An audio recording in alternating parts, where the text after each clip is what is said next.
Hey guys, in today's video I'm going to talk about different ways to improve your students' push-up performance. And I'm defining a push-up as going all the way down to the floor with my chest touching, quads and hips not touching the floor, and pushing myself back up. So I'm going to show some scaled options for that I've used to get students up to a full push-up and beyond that here at Karate RX.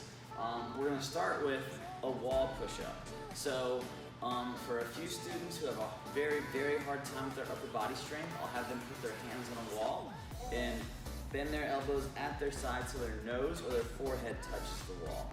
Past that, I go straight to a tall box. These boxes are 30 by 20 by 24, and our first option, the easiest option, is what I call the tall box, which is 30 inches. So I'm going to start with my hands right here.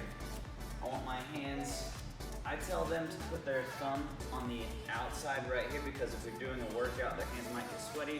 I never want a kid to get their hands sloppy and they get tired and slip out and hit their head on the box. The older students, I tell them to put their palms on the edge right here with not worrying about their thumb. But I'm going to show the thumb tucked in right here. I want my feet together, I want my chest up, and the biggest thing you have to watch for is keeping their bodies straight. A lot of times, students will get their hips back like this and go down here, which is really bad for the shoulders, and they'll push up like this.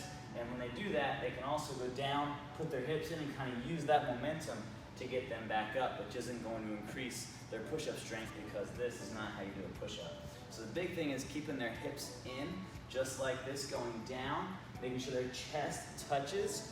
I tell them to touch their logo, our logo to the box. Sometimes they'll start cheating and making their belly touch, and that's a lot easier for most people.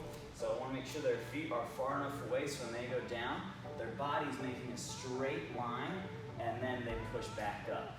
Make sure that their elbows don't go out to the side. They can stay close to the body, or they can go out gradually just like this, but they don't want to go out like that. That's not going to engage the right muscles. Once they can do 5 to 10 strong push-ups on the tall box, I have them flip it over. In our workouts, we start using a medium box instead. So they do the same thing. These can be more difficult because they have more weight going into it. They go down and they come up.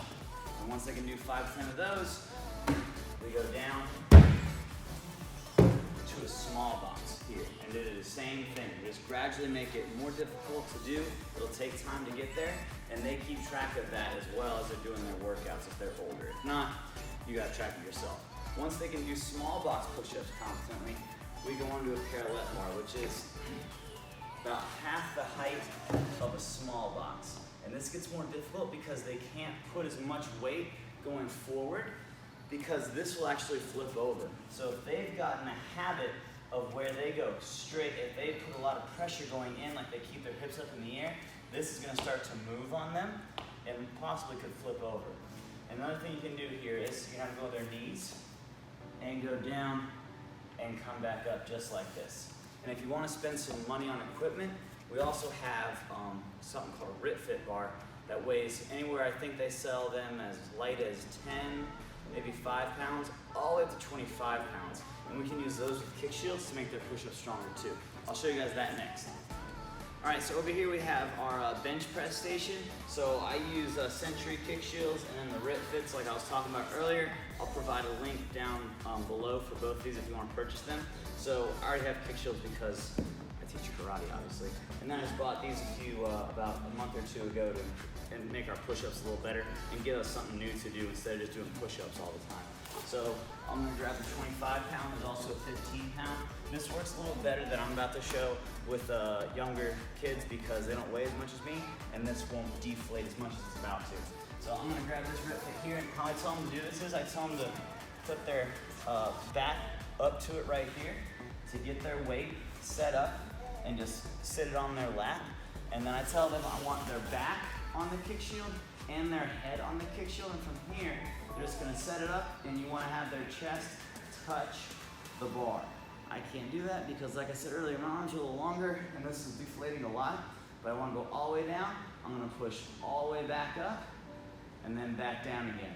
And I'll give them a certain amount of time they need to do this in, and they'll just keep going nice and controlled. You'll notice when they first start doing this, it's gonna shake a lot and it might start go behind their head, so it's definitely smart to start lighter But as they do this more and more often, their stabilizer muscles will get stronger, and they'll be going in straight lines and back down. All right?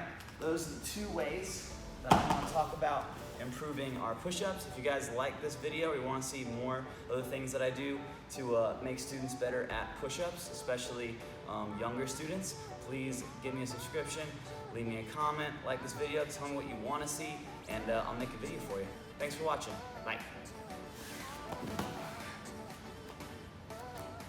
Alright, the 2 middle ones, the second and the third one, you go up to them, you'll see the smudges. And you just clean those mirrors, you might get rid of those. There's like a line where you can see where you stop. Yes. Are you documenting? It's okay. You better get it right.